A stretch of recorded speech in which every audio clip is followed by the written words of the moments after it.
แซ่บเนาะนี่เกียดของเฮาลงเลย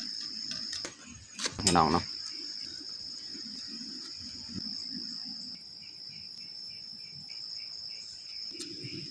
อย่าลืมกดไลค์กดแชร์และกดติดตามเด้อพี่น้องกล่าวทักทายสบายดีเบิร์ดสู่ผู้สู่คนเนาะยินดีต้อนรับเขาสู่ซองเบายืงเนาะแล้วก็ไผที่เขามาเบิ่งมาชมที่เบายืงเนาะเบายืงก็ขออวยพรให้ทุกคนจงมีสุขภาพแข็งแรงเนาะให้ร่ำให้รวยสำหรับมื้อนี้ก็พาน้องมุกดาเขาให้คือเก่าแต่ว่ามื้อนี้นี่เบายืงสีบ่เสียหญ้าให้แต่น้องมุกดาคนเดียวคือเบายืงสีมาเฮ็ดแต่หัวเนาะล้อมหัวเพราะว่าแบะมันเข้ามาอยู่ในไฮของเฮาเนาะเฮาสิเฮ็ดทั่วตันทางเนาะเพราะว่าแบะมันจะอ่าตามทางนี่แหละมันย่างมาตามทางนี่แหละมันก็เข้าอยู่ไฮเพราะว่าไฮของเฮานี่มันไกลเฮาก็บ่ได้เฮ็ดหัวไว้เนาะมันไกลแต่ว่าแบะนี่แบบอยู่บ้านเฮานี่เขาเจ้าเลี้ยงแบบปล่อยตามธรรมชาติเลยเนาะปล่อยปละตามธรรมชาติเพราะว่าจะเป็นแบะเป็นงัวเป็นควายอยู่บ้านเฮาเนี่ยเขาเลี้ยงแบบตามธรรมชาติเลยแบบเขาบ่ได้ผูกบ่ได้เลี้ยงเป็นคอกเป็นยังนะแบบเขาเลี้ยงสาทรายก็เลยแบะมันจะเข้ามาอยู่ในไห่ของเฮาเนาะก็เลยมื้อนี้ข่อยสิมาเฮ็ดหัวตันทางเนาะส่วนน้องดาก็เสียหญ้าให้คือเก่าแหละแล้วก็อยากฝากให้ FC ทุกๆคนเนาะช่วยเป็นกำลังใจให้ซองของน้องมุกดาเนาะเพราะว่าเดี๋ยวนี้ซองของน้องมุกดานี่เอาลงคลิป3-4 คลิปแล้วเดี๋ยวนี้นี่ยอดวิวจะบ่ขึ้นเลยเนาะก็เลยเฮ็ดให้น้องมุกดากับบ่มีกำลังใจในการเฮ็ดคลิปเนาะจังไดก็เบายืงก็อยากฝากให้ FC ที่มักฮักครอบครัวชีวิตเบายืงหรือว่าน้องมุกดากับเบายืงขอให้ทุกคนไปช่วยกำลังใจหรือว่าไปกดไลค์กดแชร์หรือว่ากดติดตามให้สองของน้องมุกดาเพิ่นเนาะเพื่อมีกำลังใจในการเฮ็ดคลิปต่อไปเนาะเราก็อยากฝากสำนี้แหละสำหรับซองของน้องมุกดานะจังไดก็เฮาสิลงคลิปปกตินี่แหละวันเว้นวันแหละแต่ว่ามื้อนั้นว่าสิลงปกติแต่ละมื้อแต่ว่ายอดวิวก็บ่ขึ้นก็เลยอยากท้อแน่แต่ว่าเดี๋ยวนี้เฮาก็สิเริ่มต่ออีกเนาะเฮ็ดคือเก่าแหละเพื่อให้ทุกคนได้เบิ่งได้ชมเนาะได้ทุกคนติดตามเบิ่งติดตามชมกับพวกเฮาได้ยาวๆเลยตอนนี้ก็มีแต่น้องมุกดานี่สิขึ้นไปเสียหญ้าเลยเนาะโอ้แถวเทิงหั่นพี่น้องเบิ่งยังอยู่เทิงฮะแล้วค่อยก็สิหาไม้นี่แหละหาเอาไม้ตามแคมไฮหั่นเนาะก็คือบอลเฮาสิเฮ็ดนี่แม่นพุ่นพี่น้องเนาะฝากเบิ่งหั่นเนาะบอลใดแบบหกๆเนาะเอาตันไว้บอลทางเลยนะสิเฮ็ดประตูเข้าพุ่นข้ามท่าน้ำของเฮาไปฝากเบิ่งหั่นเนาะสิมาเฮ็ดแต่ว่าบอลนี้ก็ไม้ค่อนข้างจะบ่มีแล้วนี่โอ้แถวเทิงน่าจะมีแต่ว่ามันไกลอีกเนาะไปตัดก็เลยสิไปซอกหาแถวแคมไฮนี่บางทีมีไม้แถวกองไว้สวงเฮาเฮ็ดคือไฮสุดก่อนเนาะ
เลยเอาคน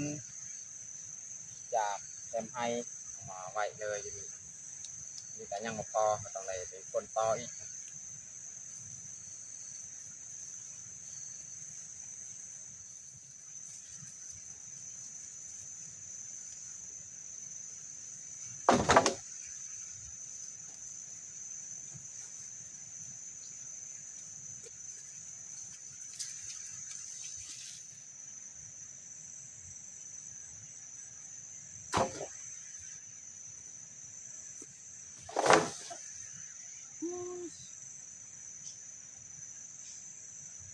อันนี้ก็เอาสำนี้แหละใหม่ที่เริ่มเฮ็ดก่อนเนาะถ้าว่าบ่พอเขาจึงเอาไม้อีกเนาะ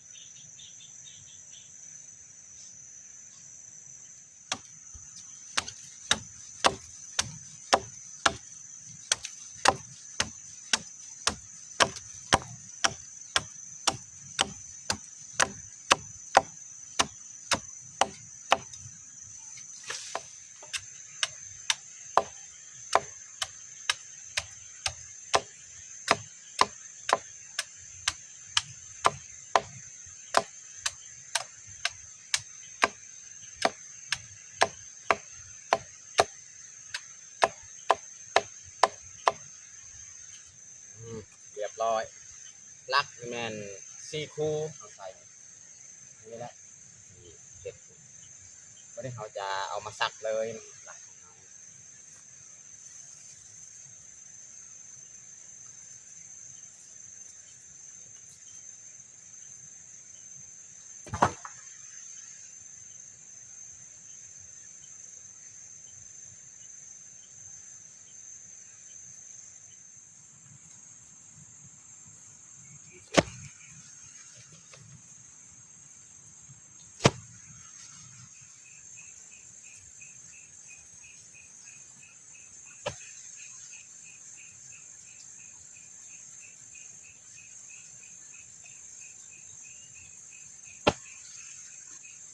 พอละ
ตอนนี้ก็สำเร็จเรียบร้อยเนาะเฮ็ด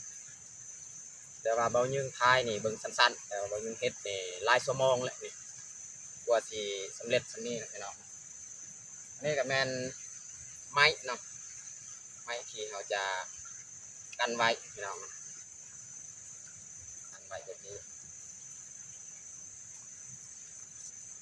อืมใส่ไปเลยนะ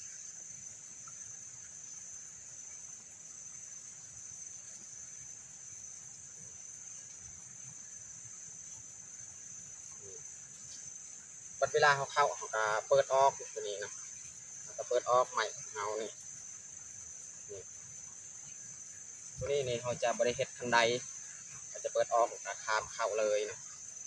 แบบนี้พี่น้องเวลาเข้าแล้วเขาก็อัดไส้นะอัดไส้ขึ้น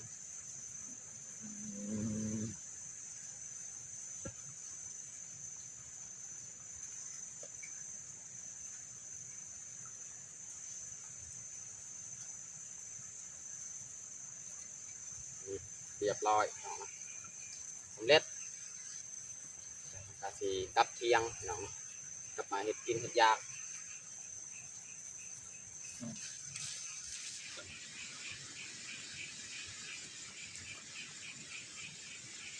ตอนนี้ก็เรียบร้อยเขาเห็ดหัวของเฮานะต่อไปมีแต่เฮาสีมาเฮ็ดอาหารเที่ยงเลยเนาะเพราะว่าตอนนี้ก็ฮอดเที่ยงแล้วเนาะว่าเขาเฮ็ดอาหารแล้วจึงเอิ้นน้องดาเพราะว่าน้องดานี่แม่นเสียหญ้าเขาเฮ็ดอาหารก่อนเนาะแล้วเขาจะเอาถ้วยบวงนี่แหละไปล้าง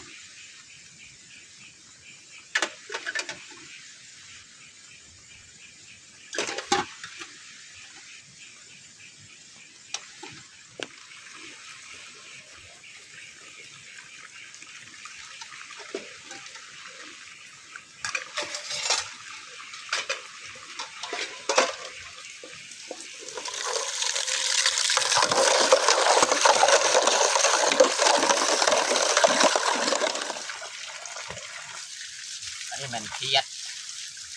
จะเซาะไฟมันออกครับ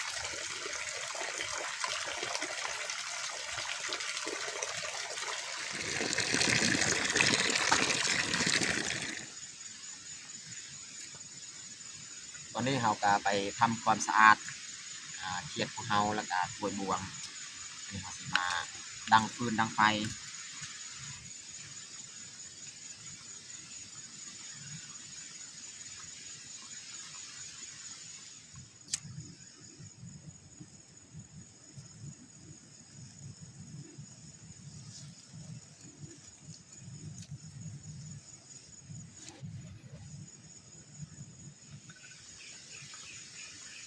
อันนี้เราจะ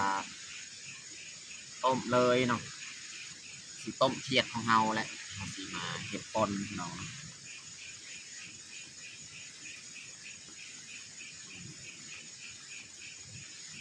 เห็ดปนเครียดเนาะ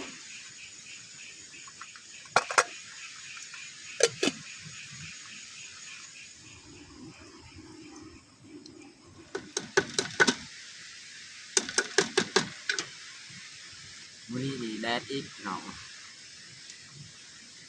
แล้วก็แดดมื้อนี้แหละเริ่มแดดเนาะแต่ว่าก็ไม่ได้แดดบนมือดอกตอนนี้ซื่อๆน้อยมันก็เข้าแดด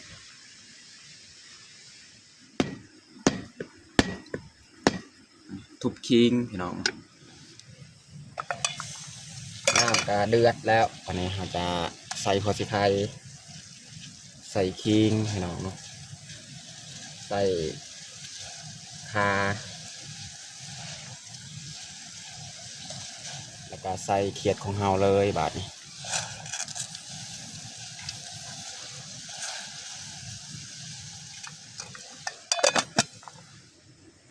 จะเอาปีกล้วยนี่เอามาเผาเลยเนาะเผาทางข้างนี่แหละคอยมันสุกหมักพริกกระเทียมนี่แมนเขาจะเสียบเอามาปิ้งเนาะเสียบใส่ไม้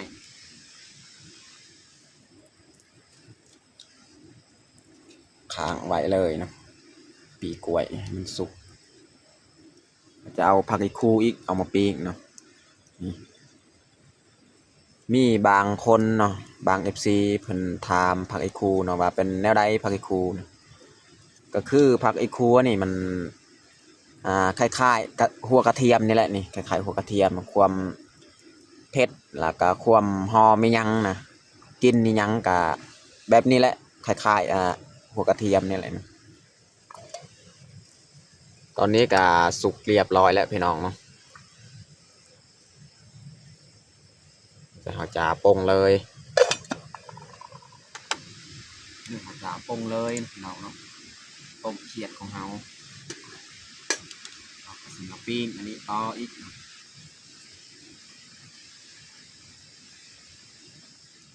ตอนนี้ก็สุกเรียบร้อยแล้วนี่ปิ้งมักพริกผักไอ้คูเนาะปีกล้วยก็น่าจะสุกแล้วปีกล้วยปลานี่ใส่พริกกระเทียมที่เฮาปิ้งเนาะหอมแดงใส่แล้วก็ใส่ผักไอ้คูซอยเรียบร้อยแล้วใส่ผงนัวบาดนี้ใส่แบบประมาณเอาเลยพี่น้องใส่เกลือมันแหละเพราะว่ายังปลาแดกอีกจังหน่อยใส่นะ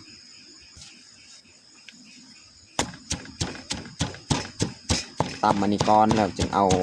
เขียดมาตำอีกจังหน่อยเนาะ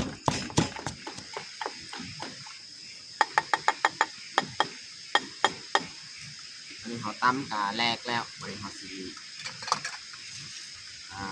เอากระดูกสันหลังกระดูกกลางมันออกเนาะเขียดของเรา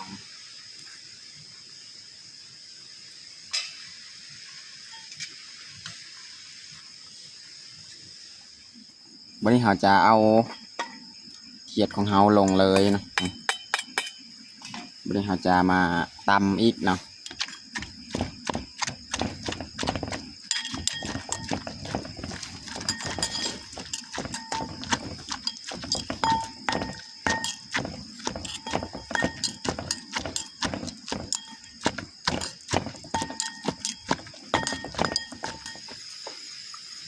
เอาละพี่น้องตำประมาณนี้แหละบริหารกะซีเอาน้ำพี่น้องเอาน้ำเราต้มนี่แหละเอาน้ำใส่ถ้วยแล้วก็ใส่ปลาแดกเนาะเอาจากใส่น้ำในชั้นใดเนาะใส่ปลาแดกเนาะถ้าว่าน้ำมันลายนี่เอาไว้เอาประมาณนี้แหละใส่น้ำปลาแดกเอาปลาแดกประมาณ1 ช้อนนะพี่น้องเนาะแล้วก็มาผสมเลยเนาะใส่น้ำที่เราต้มเขียดเมื่อกี้แหละนี่เราก็ใส่1 ช้อนมันก็พอดีแล้วนี่ถ้าว่าเราใส่หม้อองกี้น้ำมันจะลายเนาะปลาแดกของเรามันบ่พอเนาะเดี๋ยวเราก็เอามาปรุงเลยพี่น้องเนาะบาดนี้เราก็ตักออกนี่ตำเขียดของเราเนี่ยมาตักผสมใส่น้ำของเราเลยเนาะน้ำปลาแดก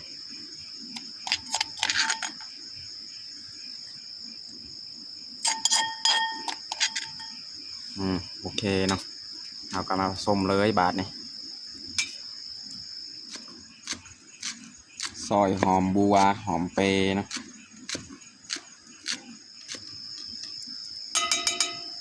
วันนี้เราจะใส่เผ็ดพงพี่น้องเนาะอีกเนาะใครอยากกินเผ็ดก็ใส่เข้าไปอีกเนาะเพิ่มสีสันพี่น้องเนาะ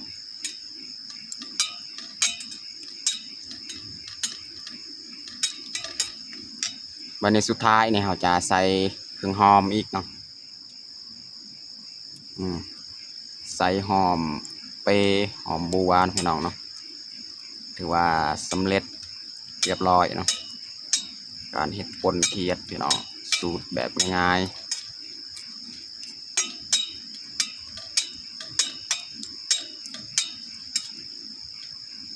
นี่ประมาณนี้แหละพี่น้องสีสันมัน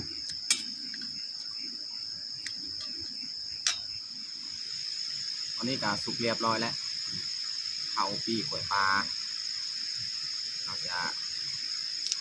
ขูดออกอันนี้ก่อนเนาะตัวมันใหม่ขูดออกเปลือกมันใหม่จึงมาพาตัวหน่อย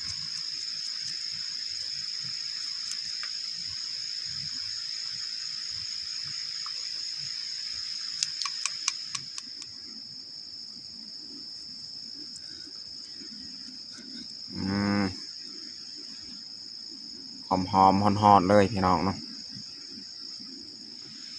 อันนี้เขาสีมาปาดมะแตงด้วยมน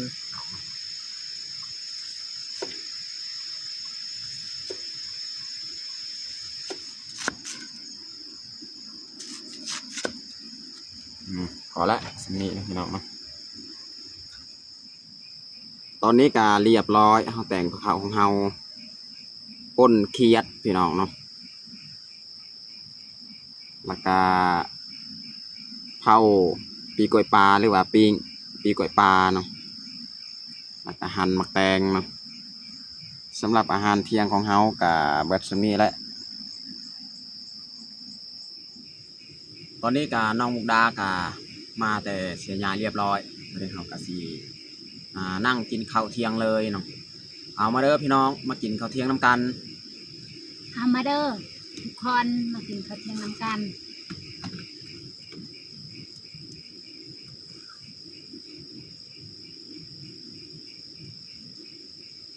ปนเคียดพี่น้องเนาะดนและบริกินปนเคียดไปก่อน